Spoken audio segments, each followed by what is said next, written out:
ஜென்ரேஷனில் இருக்கிற நிறைய பசங்க வந்துட்டு இந்த ரீல்ஸ் போடுறது, ஷார்ட்ஸ், இந்த மாதிரி விஷயங்கள்ல வந்துட்டு அவங்களோட கவனம் இருக்குது. அதுவும் இல்லாமல் இப்போ நிறைய ஜென்சி ஸ்லாங்ஸ்லாம் யூஸ் பண்ணிகிட்டு இருக்காங்க. அதனால ஜென்சி ஸ்லாங்ஸ், ஸோ அந்த மாதிரி விஷயங்கள்னால நிறைய பிரச்சனைகள் வரும் அப்படின்றது சொல்கிறாங்க. ஸோ நீங்கள் ஒரு ஆக்டராக நீங்கள் எப்படி இந்த விஷயங்கள்லாம் உங்களோட டைம் ஸ்பெண்ட் பண்ணுறீங்க? உங்கள் ரீல்ஸ் நீங்கள் போடுறதில்ல நல்லது இருந்தால் அதிலிருந்து நான் கற்றுக்கிறேன், இதுதான் நிஜம். ஸோ உங்களை நீங்கள் அண்டர் எஸ்டிமேட் பண்ணாதீங்க.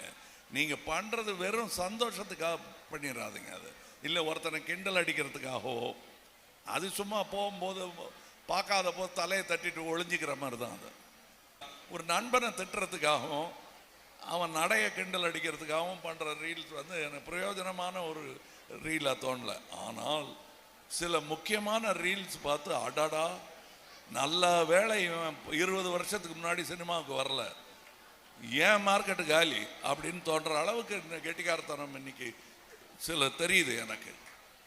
அதனால் எதையுமே நான் வியத்தலும் இல்லாமே இகழ்தலும் இல்லாமே அப்படித்தான் நான் பார்த்துக்கிட்டு இருக்கேன். ஜென்சியை ரொம்பவும் தலையில் தூக்கி வச்சுட்டு ஆடவும் மாட்டேன், ஆனால் வியக்க தவறவே மாட்டேன். நீங்கள் அற்புதமான ஒரு விஷயம் பண்ணிட்டீங்கன்னா அடாடா இதை நான் பண்ணலையேன்னு சொல்கிற அளவுக்கு பல விஷயங்கள் இப்போ நடந்துகிட்டு இருக்கு.